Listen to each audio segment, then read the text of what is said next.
તો કેમ છો મિત્રો આજના આ વિડીયોમાં આપણે વાત કરશું જે નવું ઇન્કમ ટેક્સ બિલ આવ્યું છે 2025નું તેની જે ઇન્કમ ટેક્સ કોડ આવવાનો હતો નવો તેની આજના વિડીયોમાં આપણે વાત કરશું કે તેમાં શું શું બદલાવ થયા છે, શું કાંઈ ફેરફાર કરવામાં આવ્યા છે કે પછી આ ટેક્સ રેટમાં કાંઈ બદલાવ થયા છે, જે આપણે કેપિટલ ગેઇન ટેક્સ રેટ જે છે એમાં કાંઈ બદલાવ થયા છે, આ બધી જ આપણે જાણકારી આજના વિડીયોમાં લેશું। તો હજી સુધી આપણી ચેનલને સબસ્ક્રાઈબ ન કરી હોય તો કરી લેજો અને વિડીયોને એક લાઇક પણ કરી દેજો। કાંઈ પણ તમારા પ્રશ્ન હોય તો કોમેન્ટ કરી જણાવજો।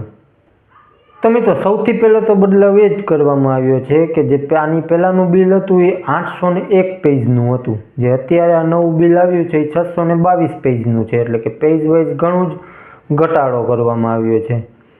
બાકી જે આપણે 44 AD હતી તેને રિમૂવ કરવામાં આવી છે અને તેની જગ્યાએ અનુમાનિત ઇન્કમ માટે તેની જગ્યાએ સેક્શન 58ને લાગુ કરવામાં આવી છે, એટલે કે અંદરનું બધું સેમ જ છે, એમાં કોઈ ફેરફાર નથી।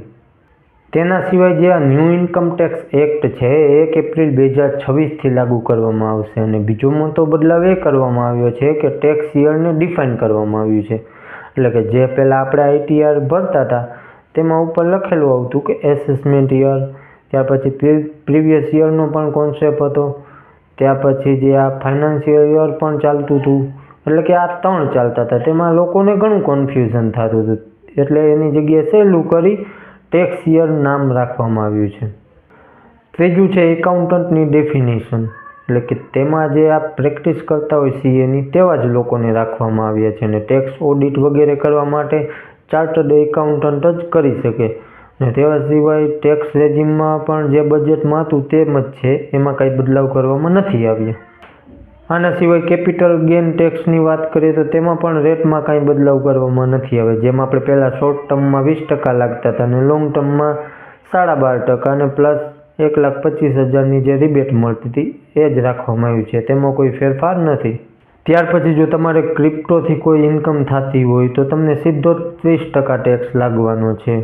ત્યાર પછી જે આપણે આ ગેમિંગ એપ હોય, બેટિંગ એપ હોય, એ બધું હોય તેમાં પણ 30% જ ટેક્સ લાગવાનો છે। તેના સિવાય જે આ ફાઇનાન્સ કંપની હોય, ફાઇનાન્સ યુનિટને ડિવિડન્ડ મળે તેને પણ અલગથી મેન્શન કરવામાં આવ્યા છે। આના સિવાય તે પણ ક્લિયર કરી દીધું છે કે જે આપણે STT પે કરીએ છીએ તેને ખર્ચામાં નહીં બતાવી શકાય। બાકી એગ્રીકલ્ચરની ઇન્કમ ઉપર કોઈ પણ ફેરફાર કરવામાં નથી આવે। બાકી અંદાજ એવો હતો કે આમાં પણ ટેક્સ લાગી શકે પણ એમાં પણ કાંઈ ફેરફાર નથી થયો। પછી ITRની ડ્યુ ડેટમાં પણ કાંઈ ફેરફાર નથી, પહેલાં જેમ હતું તેમ જ 31 જુલાઈ જ રહેવાની છે। તો ઓવરઓલ જોઈએ તો બહુ કંઈ ખાસ એવા બદલાવ નથી થયા।